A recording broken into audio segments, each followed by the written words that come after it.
Oh, oh, hello there. So this is Barry White, who I've known for some years.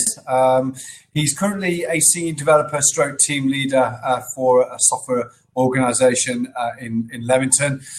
Still very hands-on, still very technical, circa 5 years experience in C Sharp across web, Windows, and mobile platforms with a Xamarin bias.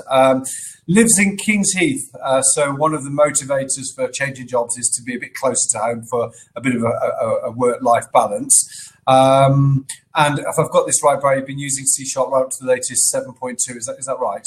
Yeah, that's about right. Yeah. Super stuff.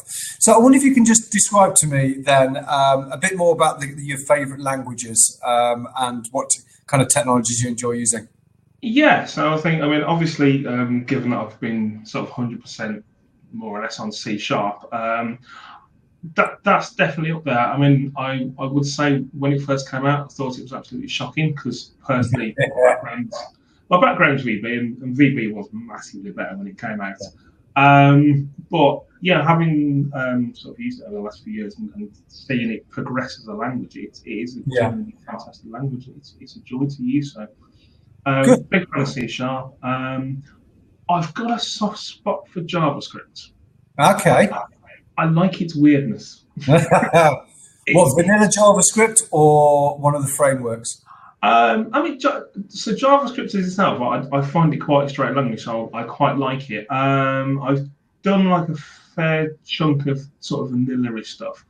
In my current role, it's mobile and desktop, so I've not had a huge amount of chance to Yeah. sort of get involved with the frameworks. I did have a quick look at Angular a while back, which Yeah. looks quite interesting. Yeah. And then I suppose the other language that seems to be quite up and coming in a minute is TypeScript, which Yes. does look like it's kind of the best bits of JavaScript and the best bits of C Sharp in one language. Yeah. So that's definitely something I think I'll probably in the short term get some kind of personal projects Good. going with that. Excellent. But yeah, that's certainly something I'd like to have a look at, and I think maybe Good. F Sharp as well. That looks interesting. So, with regards to the projects you've worked on, then, talk to me a little bit about, the project that you're probably most proud of. In particular, thinking about your involvement in that and what you did in this. I mean, I would actually say I think the product I'm currently working on. So it's a suite of applications for sort of points of sale and the back office to manage that point of sale. Yeah. So when I joined the organisation, the back office software, we'd had some sort of early design sketches for it, but the application didn't really exist. Yeah. The mobile app, that was a lot more fully fledged. But yeah, I think it's been quite interesting again, sort of watching the applications and taking them from being like a noddy sort of 3-page Windows Store app to Yeah. a fully fledged application that you can run. Certainly, Yeah. point of sale application, you can run that, and also then in addition to that, what's been quite interesting is building the back end side of that as Yeah. well. So to facilitate the communication between the back office and the point of sale application, there's a whole bunch of Windows Azure based middleware in there, which we've basically built up from scratch. So that's been very interesting to work on as well. So I think that's probably the thing I'm most proud of. And what was your role in all of that in that project? So initially, I was taken on as a developer. So initially just, well, actually, I'd say it was more of an analyst developer. So designing the user interface, taking the somewhat vague requirements for specifications and building an application for that. Now that's kind of moved on. So now I'm in the sort of team leader role. And we've also within the business we've taken on a business analyst. Yeah. So working with the actually better specifications than I get from the business analyst, do a technical review with them, so make sure that the things they're asking for are actually possible.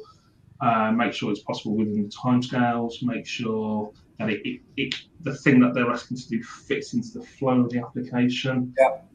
Also work with the QA department, so ensure that they've got an idea how we're thinking of developing it based on the specifications, so that they know what they're doing.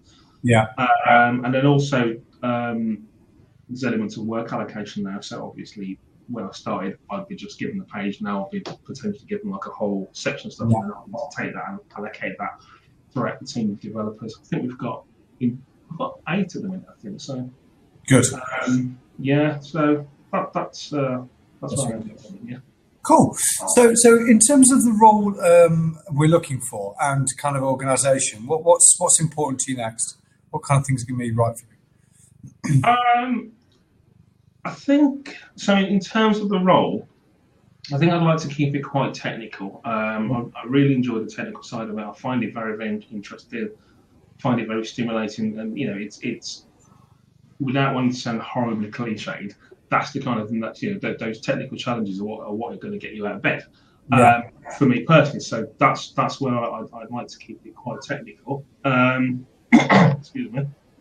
In terms of the organisation, I think a lot of it's just around the culture. I mean, in terms of the size, I don't have any particular preference in large or small. I think they both have their advantages and disadvantages. Yes. I think with a larger organisation, there's tends to be a little bit more structure and you know what's going on, but it's quite structured. Whereas if you get a smaller organisation, it's a lot more fluid.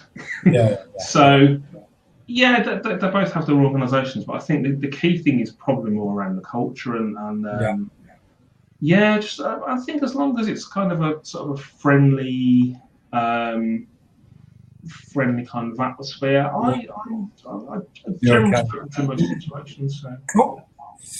So just in terms of you as a developer, then what makes you perhaps any different to anybody else? What can you bring to the table that makes you a bit different in that respect? That's that one, but I mean, I've got a cool name, so that's a start. So that's got to be a bonus for any organisation. I'd say in terms of me, I think I do have like a depth of experience, which I think is quite useful. I think I've got quite a broad and quite deep experience. I think having jumped around a little bit, and I did also spend 8 years in the wilderness doing quality management as well. But weirdly, because a lot of that is actually around sort of business processes, I think that's an interesting little side that I can bring in. That I think I've got that knowledge of how business processes tend to sort of fit work, which fundamentally most software is at some level automation of a business process. So I'd say that, and I do think I have a broad depth of technical knowledge, which I think in a technical role is probably the main thing you're looking for. And then just general, the feedback I get is that I'm quite personable. They may all be lying to me, they may all hate me, but but not enough to say they don't like me. So. Cool. Okay, well look, it's been great talking to you, Barry. Take care, mate, and I'll speak to you shortly. Okay. Cheers, Carl. Thank you very much. Bye.